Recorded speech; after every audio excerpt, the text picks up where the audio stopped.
एक तरफ भोजपुरी इंडस्ट्री के दर्शक ये अपील कर रहे थे कि खेसारी लाल यादव को बुरी तरीके से फंसा दिया गया है और इस विपत्ति से निकालने के लिए पवन सिंह आगे आए। पवन सिंह खेसारी को इस जाल से, इस दुख की घड़ी से उबारे, उनकी मदद करें, क्योंकि दोनों में दोस्ती हो गई थी। अब एक तरफ ये सारी बातें हो रही थी, लेकिन खेसारी लाल यादव लाइव आते हैं और कहते हैं कि हमको अच्छे से पता है कि हम गाना नहीं गाएंगे, हमको जाल में फंसा दिया जाएगा, गाने से रोक दिया जाएगा, तो किसको फायदा होगा ये तो दिख रहा है। और उनकी बातों से स्पष्ट पता चलता है कि इशारा सामने दूसरे गायक की तरफ था, और जब खेसारी गाना नहीं गाएंगे तो किस दूसरे गायक का गाना चलेगा, ये बात आपको अच्छे से पता होगा। एक तरफ खेसारी ये सारी बात कहते हैं, इल्जाम भी लगाते हैं, और दूसरी तरफ ये भी बात कहते हैं, ये भी अपील करते हैं कि ग्लोबल म्यूजिक जंक्शन के साथ भोजपुरी का कोई कलाकार गाना ना गाए, क्योंकि भोजपुरी ग्लोबल म्यूजिक जंक्शन के चलते नाश हो रही है, भोजपुरी का हानि हो रहा है। अब ये सारी बातें इतनी उटपटांग है, किसी बात का किसी बात से कुछ सहमति नहीं बन रही है। खेसारी अपने से ही अपने आप को गलत साबित कर रहे हैं, और खेसारी की ये पुरानी एक तरह से कहे तो रिवायत रही है, हमेशा से यही करते आ रहे हैं, और फिर से पुराना अपना जो उनका आदत रहा है, खेसारी दोहरा रहे हैं। पवन सिंह पर वो इल्जाम भी लगा रहे हैं और पवन सिंह से मदद भी मांग रहे हैं। खेसारी को चाहिए कि खेसारी को कुछ हो और पवन तुरंत मदद करने चले आए, और अगर नहीं करेंगे तो उन पे इल्जाम लगाने लगेंगे। और एक तरफ दोस्ती हो रही थी, उनको मिलवाया जा रहा था, और फिर से खेसारी अपने पुराने अंदाज में पवन सिंह को खोदना शुरू कर चुके हैं। अब खेसारी ने आज के लाइव में क्या कुछ कहा और कैसे वो पुराना झगड़ा जिसकी सुलह हो गई थी फिर से उसको उकसा रहे हैं, सारी बातें विस्तार से आपको वीडियो में आगे बताएंगे। और उससे पहले नमस्कार, जनता जंक्शन देख रहे हैं आप, और मैं हूं सन्नी मिश्रा। कैमरे के पीछे हमारे साथी विशाल खड़े हैं।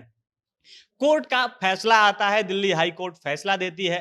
एक पुराना झगड़ा, एग्रीमेंट को लेके झगड़ा, एक कंपनी और खेसारी का झगड़ा, जिसमें कंपनी जीत जाती है, क्योंकि कंपनी के पास जो एग्रीमेंट था उसके आधार पर कोर्ट को लगता है कि कंपनी जो भी बात कह रही है वो सही है, और खेसारी लाल यादव ने अपना जो पक्ष रखा था वो गलत है।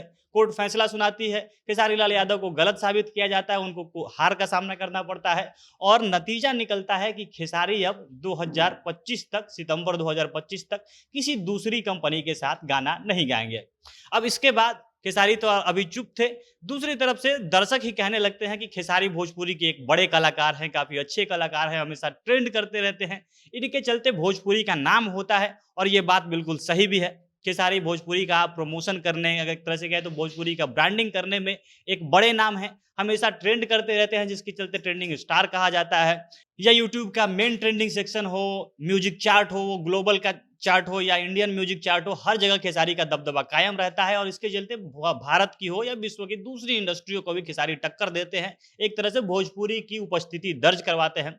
और इसीलिए फैंस चाहते थे कि पवन सिंह, जिनसे अब खेसारी की लड़ाई तो नहीं रही, दोनों लखनऊ में एक इवेंट में सुलह कर लेते हैं, एक दूसरे से गले मिल जाते हैं, और उसके बाद अब पवन सिंह आगे आए। अगर खेसारी किसी कारण से फंस भी गए हैं तो पवन सिंह मदद करके उनको निकाल दे, क्योंकि जिस कंपनी से खेसारी का झगड़ा है, पवन सिंह की उस कंपनी से काफी अच्छी बनती है, उस कंपनी के मालिक से काफी अच्छा बनता है, और ये सारी चीज अपील हो रही थी। उस समय पवन सिंह भारत में नहीं थे, तो लोगों को लगा पवन सिंह भारत आएंगे और खेसारी की मदद करेंगे, और यही चीज लोग एक्सपेक्ट कर रहे थे। लेकिन खेसारी लाल यादव लाइव आते हैं, और जिस तरीके से कहे कि पहले जो खेसारी करते थे, पवन सिंह को खोदते थे, उन पर इल्जाम लगाते थे जबरदस्ती का, फिर से वैसा ही बात उनकी तरफ से निकलता है। वो कहते हैं कि हमको गाने से रोका गया है, और ये किसकी प्लानिंग है मैं अच्छे से समझ रहा हूँ। ठीक यही बात वो 1 साल पहले भी कह रहे थे जब पवन से उनका झगड़ा था, और फिर वो कहते हैं कि हम गाना नहीं गाएंगे, हमको गाने से रोक दिया जाएगा। तो खेसारी जब नहीं गाएगा तो किसको फायदा होगा, आप समझ लीजिए। और खेसारी हमेशा बिना नाम लिए ऐसा ही बात करते हैं, और इशारा एकदम पवन सिंह की तरफ था कि खेसारी जब नहीं गाएंगे तो खेसारी के कंपटीटर अभी भोजपुरी में कोई है तो इकलौते पवन सिंह है। और जब पवन सिंह को खेसारी ऐसा लांछन लगाए, उनको पोक करेंगे, उन पर उंगली उठाएंगे, तब जाकर पवन सिंह किस हाल में, किस मुंह से वो सपोर्ट करने आएंगे, या खेसारी के फैंस ही किस मुंह से उम्मीद करेंगे कि जब उनका स्टार पवन को गाली दे, उन पर खूब उंगली उठाए, और दूसरा स्टार आके उनको सपोर्ट करे।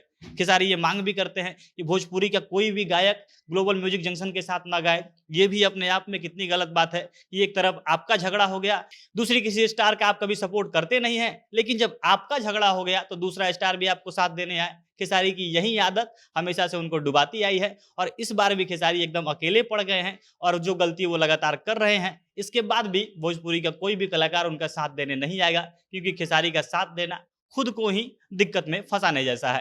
बाकी आप लोग इस पर क्या कुछ कहना चाहेंगे? अपनी प्रतिक्रिया कमेंट बॉक्स में बताइएगा। जनता जंक्शन देख रहे थे आप, बहुत-बहुत धन्यवाद।